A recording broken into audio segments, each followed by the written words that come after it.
Why are people still buying the Apple TV in 2025? Even when smart TVs do everything, it turns out smart TVs are not enough, and the Apple TV proves that why. I mean, almost every smart TVs come with Netflix, YouTube, Disney Plus, and all major apps built right in. So why bother spending extra on the Apple TV? That's exactly what I thought until I actually used it. And now I genuinely believe the Apple TV is one of the most underrated products that Apple has ever made. So don't miss this video as I'll break down exactly why it's not just a luxury add-on, but an absolute must have, especially if you're deep in the Apple ecosystem. My name is Prithviraj and I create videos on productivity, tech, and life. I want to share my personal experience using Android TV as well as an Amazon Fire TV. But before that, I have a quick question. When was the last time your smart TV's Netflix app didn't lag or YouTube simply loaded up instantly? Yep, that's exactly my point. What makes the Apple TV stand out is what's inside this black box. Here's the thing nobody talks about when you're shopping for TVs. All those beautiful displays in the showroom, they're hiding a dirty little secret. And that's the actual computer inside your smart TV. The actual computer inside your smart TV is usually hot garbage. And I'm not being dramatic here. We are talking about processors that were probably outdated when they were first designed. Think about it this way. TV brands are really good at making gorgeous display, and they of course excel in that, but they are not exactly known for their software. They simply slap in the cheapest processor they can find and throw some basic smart features on top and then call it a day. And the result of that, your brand new TV feels lightning fast for maybe the first few months, and then things start going south and apps take forever to load. You're sitting there tapping the Netflix button like you're playing whack-a-mole and just waiting for something to happen. But here is where Apple did something brilliant. Instead of cutting corners, they took the same powerful chips they put inside your iPhones and stuck those bad boys right into the Apple TV. Everything is lightning fast, whether you're switching between apps, fast forwarding a show, or navigating menus. It all feels smooth and responsive. It's basically like giving your TV a brain transplant. And now I'd like to share my personal experience as well as my biggest pain point. So I have two TVs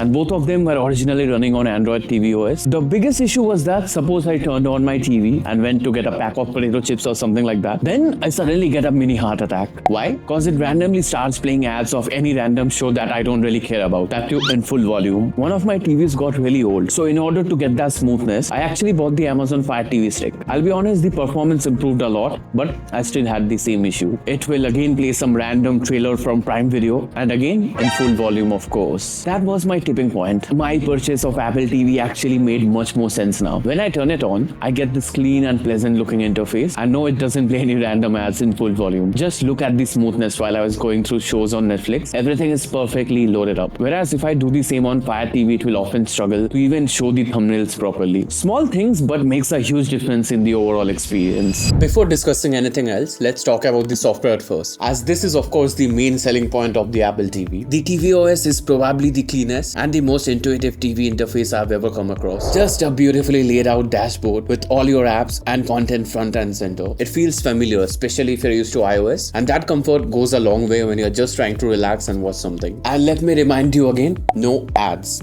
I'm currently running on the new tvOS 26 public beta, so we have the liquid glass stuff going on throughout the interface. Firstly, we have a dock similar to the other Apple products here, so I of course customized it to have my most watched and used apps there. Well, for me, it's YouTube, Netflix, F1 TV, Twitch, Steam Link, and Apple TV Plus of course. Talking about the streaming app here. Steam Link, as I own a gaming PC rather than a PS5, I have legit converted my gaming PC into a game console to play games here on my couch on the Apple TV. If you want me to explain how I set that up, let me know in the comments and I might make a separate video on that. When we press the power button, we have the control center similar to your iPhone. Heck, we even have do not disturb here so that no one bothers you while you're watching Friends for the 1000th time. And here's a secret, I'm yet to watch Friends.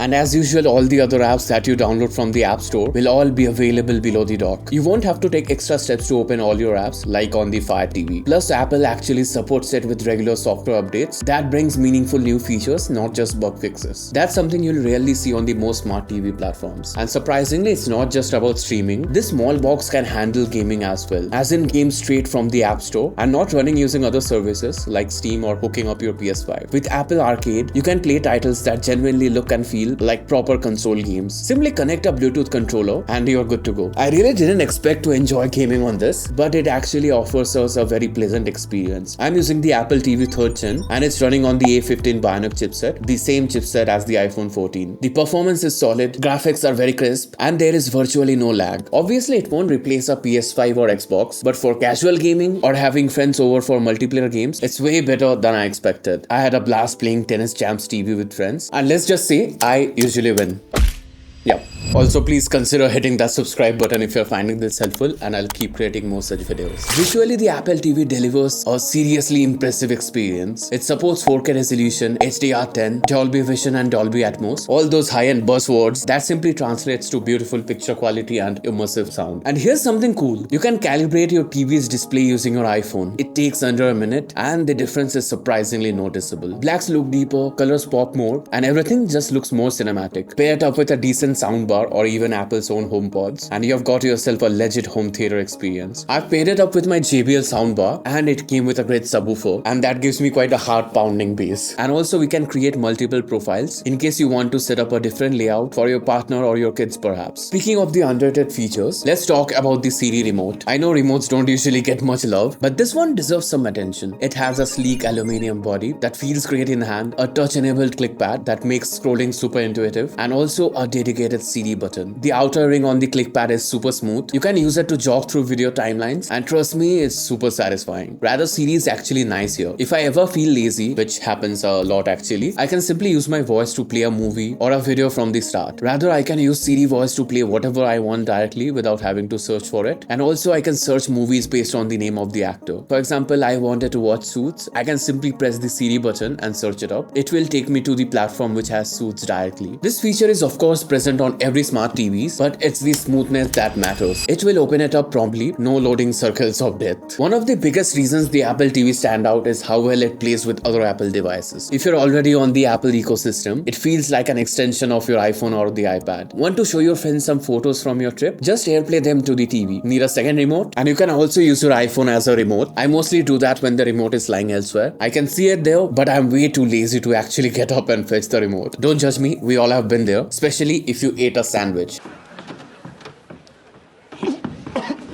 If you know, you know. If you want to take a FaceTime call while watching a movie, place your iPhone somewhere near your TV, and we can use the continuity camera to make it happen. It all works seamlessly without any weird pairing rituals. And same for your AirPods, you can connect them seamlessly. And don't forget, the Apple TV has its own app store. You're not limited to whatever apps the manufacturer preloads. You can download Netflix, HBO Max, Disney Plus, productivity apps, games, you just name it. And yeah, for some reason Tinder is there too. I don't know why you would want to use Tinder on your TV, but oh well, if you wanted to, it's there. And now let's address the price. The Apple TV 4K starts at $129 in US and rupees 13,999 here in India for the Wi-Fi only model with 64 gigs of storage. There is a $149 version that adds an Ethernet port and doubles the storage to 128 gigs, and it costs rupees 15,999 here in India. But honestly, unless you plan on downloading tons of large games or media files, 64 gigs is plenty. It will be more than enough as most people stream everything these days, so local storage isn't really an issue. I got the 128 gigs variant solely because I wanted to have a Ethernet port. As I said, I stream games from my PC, so that was really necessary for me, as in order to get the best quality, Wi-Fi would struggle no matter how fast your network is. But for most people, 64 gigs with Wi-Fi would work out just fine. So is it worth it? In my opinion, it's absolutely worth it. The Apple TV 4K has completely changed the way I interact with my TV. It's fast, it's smart, it's reliable, and it makes everything feel more premium. And to be honest, once you get used to it, going back to basic smart TV interface feels like a big downgrade. So let me know your thoughts in the comments, what you feel about it. And also, if you'd be interested in knowing how I use it as my primary console, then let me know as well, and I'll make that video happen soon enough. And now, if you'd like to know about my favorite apps for the iPad, then click here on this video, and over there I have shared a few interesting apps that are bound to catch your eye. See you there.